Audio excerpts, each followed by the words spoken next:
जिस खेत से देहका को मुयस्सर ना हो रोटी, उस खेत की हर खुशाई गंदुम को जला दो। जो सारे मुल्क का पेट पालता है, उसी के मुंह से नवाला छीन लो। ऐसी पॉलिसियां बनाओ कि रोजी पैदा करने वाला रोजी का मोहताज हो जाए। जब ऐसी पॉलिसियां बनाई जाएंगी तो फिर इसके नताइज भी भुगत ना होंगे। आज इस्लामाबाद दारुल हुकूमत कम और कंटेनरों वाला शहर ज्यादा बन गया। इस वक्त कंटेनर इस्लामाबाद का दिफा करने में बुरी तरह नाकाम हो चुके हैं और रास्ते की रुकावटें भी किसानों के जज्बे के आगे शिकस्त खा गई हैं। 7 रोज पहले इस्लामाबाद से धरना खत्म करके वापस जाने वाले किसान आज फिर वापस धरना देने आ पहुंचे हैं। इस बार कोई रुकावट इनको पीछे हटाने में नाकाम रही है। राना सना की कांपे टांग रही हैं। वो जो हिकमत और शाफी इलाज के दावे कर रहा था, आज इसके हकीमी नुस्खे उल्टा असर कर रहे हैं। वो जो हर टीवी शो में बैठकर लोगों को धमकियां लगाया करता था, आज इस्लामाबाद में इसे छुपने की जगह नहीं मिल रही। बिल आखिर किसानों ने इम्पोर्टेड सरकार की फिरौनियत और नमरूदियत के सामने सबसे पहले नारे हक बुलंद कर दिया। किसानों का ये एहतजाज रोज ब रोज बढ़ती हुई महंगाई और बिजली के बेइंतहा महंगे बिलों के खिलाफ है। किसानों का जोश और जज्बा देखकर भारत में पंजाबी किसानों का एहतजाज याद आ गया। अगर किसान मुत्तहिद होकर इंडिया के ट्रैक्टर मार्च की तरह जो 2022 में पंजाबी किसानों ने किया और मोदी की हुकूमत की चूलें हिला दी की तर्ज पर इस्लामाबाद की तरफ मार्च करें तो बड़ा प्रेशर बनेगा। किसान इत्तेहाद का मार्च रवात पर रखी रुकावटें तोड़कर इस्लामाबाद में दाखिल हो चुका है। इतना बड़ा एहतजाज है कि राना सनाउल्लाह की कांपे टांग रही हैं। कुछ रोज पहले किसानों के साथ किए गए तमाम वादे झूठे साबित हुए, इसलिए किसानों ने दोबारा इस्लामाबाद की तरफ मार्च किया। किसानों ने सब कंटेनर उड़ा कर रख दिए। राना सनाउल्लाह की तमाम तैयारियां बर्बाद हो गयी। राना सनाउल्लाह को कोई बता दे कि ये किसान अपना जिस्म धूप में जलाकर खेतों में अनाज पैदा करते हैं। किसानों को तुम्हारा बाप मोदी नहीं रोक सका था, तुम किस खेत की मूली हो।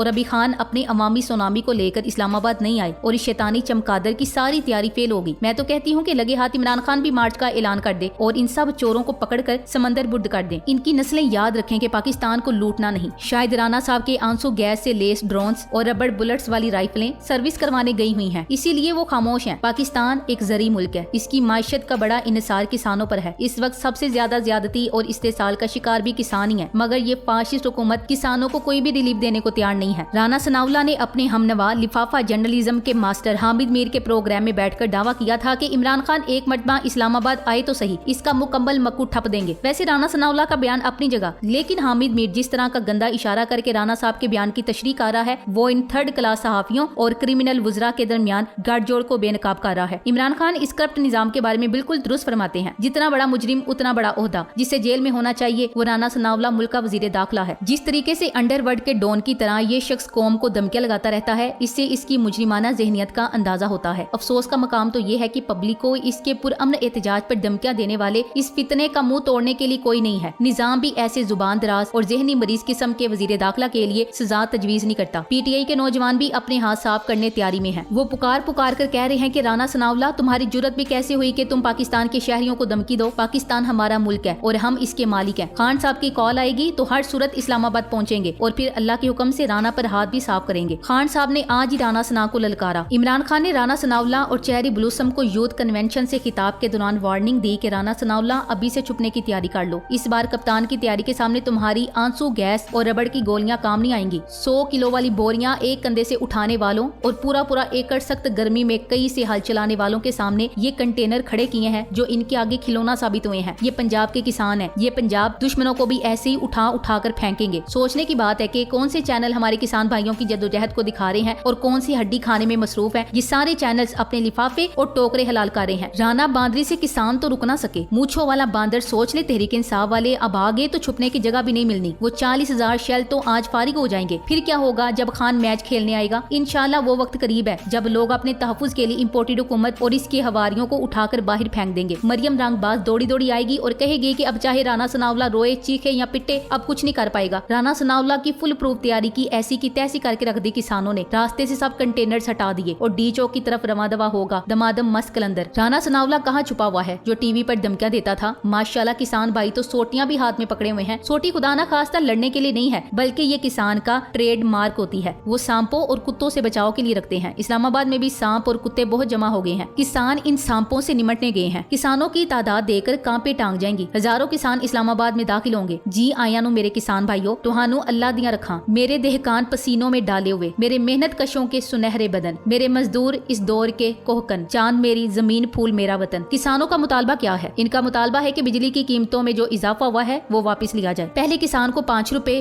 और 23 पैसे का यूनिट पड़ रहा था और अब वही यूनिट इसे 36 रुपए का पड़ रहा है। किसान को ट्यूबवेल का बिल लाखों में पड़ गया है। अगर इस मुल्क का किसान भूखा मरेगा तो आम आदमी भी भूखा मरेगा। पड़ेगा। किसान को जानबूझकर इस्तेसाल का शिकार किया जा रहा है ताकि मुल्क में ज़राअत को नुकसान पहुंचे और अमेरिका का रजीम चेंज अपने सफर की तकमील करे। अमेरिका ने पाकिस्तान के हर उस हिस्से पर वार करना है जिससे पाकिस्तान को नुकसान पहुंच सकता है। ज़राअत एक बड़ा शोबा है, 70% लोग ज़राअत से जुड़े हुए हैं। कोरोना के दौरान भारत और बांग्लादेश में सनती काम बंद था, मगर इमरान खान ने पाकिस्तान में फैसलाबाद की सनत को बिजली और गैस पर छूट दी। कुछ ही अरसे के अंदर अंदर फैसलाबाद की सनत ने उरूज हासिल कर लिया। फैसलाबाद में काम के लिए मजदूर नहीं मिलते थे। रजीम चेंज के बाद इम्पोर्टेड सरकार वजूद में आई तो इस सनत का पट्टा बिठा दिया। इसके बाद किसानों के हुकूक पर शबखुन मारा। इमरान खान ने अपने दौरे हुकूमत में किसान के मसाइल सुने, इन मसाइल का तदारुक किया। किसान अपने हुक्मरान से खुश थे। जदीद ड्रोन टेक्नोलॉजी के साथ किसानों की मदद का बेड़ा उठाया। किसानों के लिए ये गोल्डन वक्त बस वक्ती था। मुसल्लहशुदा इम्पोर्टेड सरकार ने किसानों की कमर पर खंजर मारा है। महंगी तरीन बिजली देकर इनसे खेती बाड़ी का हक भी छीन लिया है। इस वक्त पाकिस्तान अमेरिका की 9 आबादी बना हुआ है। इम्पोर्टेड सरकार जिसको चाहती है इसका काम बंद कर देती है। ये साफ साफ पाकिस्तान को भूख और अफलास की तरफ धकेल रहे हैं। पहले ही आधे पाकिस्तानी किसान सैलाब में डूबे हुए हैं, बाकी आधों को इस तरह बिजली के बिलों से मारना चाहते हैं। 5 रुपए 23 पैसे फी यूनिट देने वाला किसान 36 रुपए यूनिट बिल दे रहा है। वो अपने जानवर बेच रहा है। कई किसानों ने अपने बिजली के बिल जला दिए हैं, मगर हुकूमत अपनी जिद पर अड़ी हुई है। इस मरासला हुकूमत ने लोगों की सांस तक छीन ली है। अगर इस इम्पोर्टेड सरकार और इसके मुजरिमाना जहनियत के हामिल वजीरों ने अपना रवैया ना बदला तो फिर मुल्क में इनकलाब आएगा। अवाम बिजली के बिलों से तंग आ चुकी है, खुदकुशियों पर मजबूर हो गई है। रियासत से माँ जैसा सलूक चाहती है, मगर हुकूमत डाइन बनकर अपनी ही अवाम का खून चूस रही है। किसानों को गंदम का रेट भी सही नहीं मिल रहा। किसान चाहते हैं कि गंदम की फिक्स प्राइस 4000 रुपए मुख्तिस कर दी जाए। सिंध में गंदम की कीमत 4000 और पंजाब में गंदम की कीमत 3000 है। किसान चाहता है कि सारे मुल्क में 4000 कीमत मुकर्रर हो जाए। खाद की कीमतों को भी कंट्रोल किया जाए जो कि 15 से 20,000 में मिल रही है। किसान अगर खाद अफोर्ड ही नहीं कर सकेगा तो वो किस तरह फसल उगाएगा। खादों पर किसान को सब्सिडी दी जाए ताकि वो मियारी फसल उगा सके। इसके अलावा मशीनरी पर जो टैक्स लगाया गया है इसे हटाया जाए। दूध की कीमतें भी बढ़ाना चाहते हैं। किसानों के सामने तो भारतीय मोदी सरकार भी नहीं ठहर सकी थी। ये तो कमजोर सी इम्पोर्टेड सरकार है जिसका मुस्तकबिल ऑडियो लीक्स के तूफानों का मुकाबला कर रहा है। वैसे भी अब इनकी उम्र ज्यादा नहीं रहेगी। किसानों के बारे में जल्दी फैसला कर लें, इससे पहले कि पानी सर पर से गुजर जाए। इस मुल्क में हर इंसान ही तंग है सिवाय उनके जो इलीट से ताल्लुक रखते हैं। यहाँ असातिज़ा, यंग डॉक्टर्स सबके मुतालबात हैं, मगर हुकूमत इतनी कमजोर है कि वो किसी के मुतालबे पूरे नहीं कर सकती। इस वक्त इस हुकूमत का सबसे अहम मसला ऑडियो लीक्स का मामला है। हुकूमत की कश्ती आखिरी हिचकोले ले रही है। वो हुकूमत तो बचाना चाहते हैं, मगर कारकर्दगी और पॉलिसी के नाम पर इनके पास किसी को देने के लिए कुछ नहीं। इन सब मसाइल का हल इंतखाबात है। पाकिस्तान में एक मजबूत और मुस्तहकम हुकूमत चाहिए जो ज़राअत, सनत और तालीम के शोबे में बेहतर फैसले कर सके। मरासला हुकूमत ने अपने सारे केसेस खत्म कर लिए हैं। नैब और FIA को कमजोर तरीन कर दिया गया है। माशियत को बीमार करने वाला इसहाक डार एक बार फिर वापस आ गया है। अब धड़ल्ले से कह रहा है कि मुझ पर झूठे केसेस थे। नैब के कवानीन खत्म करके अब ये लोगों की आंखों में धूल झोंक रहे हैं। अब देखना यह है कि किसानों को राना सना की बर्बरियत का सामना करना पड़ता है या राना सना छुपने के लिए जगह तलाश कर रहा होगा। हम सब अपने किसान भाइयों के साथ हैं। Thanks for watching. Allah Hafiz.